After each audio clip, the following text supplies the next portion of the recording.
like to request the Chief Guest, the Honorable Chairperson, NCTE, and Additional Secretary, Education, Government of India, Shri Santosh Kumar Sarangi, to kindly address the gathering. Sir.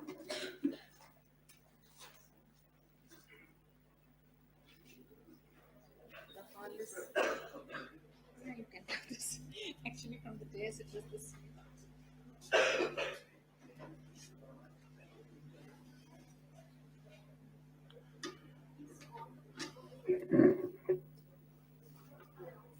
Good afternoon, everybody. The VC of Cotton University, my colleague, Member Secretary of NCT, Ms. Kesang Sherpa, the esteemed guests who have been invited to today's session.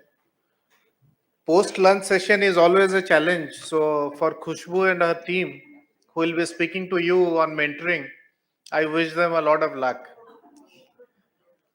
Nevertheless, the first session, I came during the fag end of the first session, and I could make out that it was a very invigorating session, a very thought provoking session, and I was particularly touched with the level of involvement of all of you. The way you were trying to participate, the way all of you got involved is actually very heartening and encouraging for us.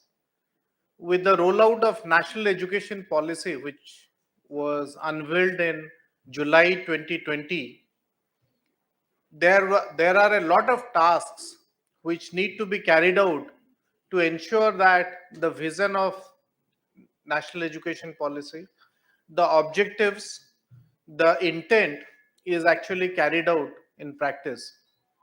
So the building blocks of national education policy is based on the principles of equity, the principles of inclusion, principles of affordability, and on all of these, different state governments, central government, and central government organizations like NCRT, NCT, CBSE, all of them have been entrusted with a lot of tasks.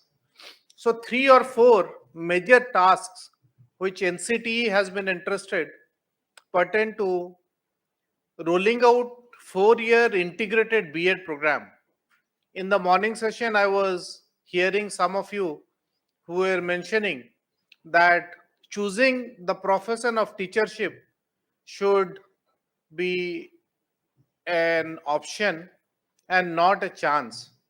So, if somebody is consciously taking a decision to become a teacher, then he or she is preparing herself accordingly for a career in teachership. And keeping this in mind, we are rolling out a pilot of 50 numbers to ensure the rollout of 4-year integrated program, and this program will be aligned with the NEP objectives, and accordingly the curriculum has been reframed to align itself with the NEP objectives. Similarly, National Professional Standard on Teachers is something that all of you heard of in the morning, and in that the objective is to define what a teacher should be at different stages of one's career, at different stages of one's profession. What should be the professional standard for an entry teacher, for a proficient teacher, for an expert teacher, and a lead teacher is something which is the rubrics of this is being defined under NPST. Why are we trying to do this? As somebody, I think you had some excellent panelists. I must compliment the organizers for drawing some excellent panelists. So somebody was rightly pointing out that that a teacher has to keep pace with the changing times. The knowledge transfer earlier used to happen in the family, in the society, and in the classroom. But now the students have much wider platform for knowledge transfer. They are sometimes much smarter than the teachers themselves. So the process of knowledge transfer will have to change. And as somebody was pointing out, preparing yourself to online teaching, to hybrid teaching, to blended learning, all of this is extremely essential. And then understanding the way in which the children try to capture knowledge is also very essential. Now, gamification is something which is coming into being in a very big way. By playing computer games, mobile games, the children have the opportunity to learn. Similarly, by involving them in the classroom through graphics, through animation, through e-content, the children tend to learn much faster. As the children are becoming smarter, there are a lot of studies which show that the attention span of children is not more than 10 minutes. So if you speak to a class for more than 10 minutes at a stretch, then the children tend to disengage from the classroom. So to keep them engaged, you have to devise new practices, new methods, new ways of keeping them engaged, keeping them involved in the classroom. So building in these kind of features where you build in assessment tools, you build in display of graphics, display of videos, will actually keep them engaged. So NPST is looking at this. Another way of so we are also in the process of designing a tech platform where a teacher sitting in Kerala, sitting in Assam, sitting in Meghalaya can also do a self test and see for himself or herself at what stage of professional standard does he or she belong to.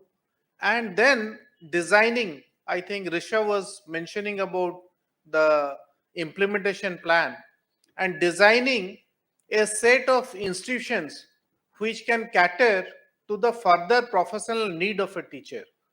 So whether it is SCRTs, whether it is diets, or a lot of private institutions which will come into being, which will offer modules, courses, blended form, in physical form, in online form, where the teachers will have the opportunity to increase their professional standards.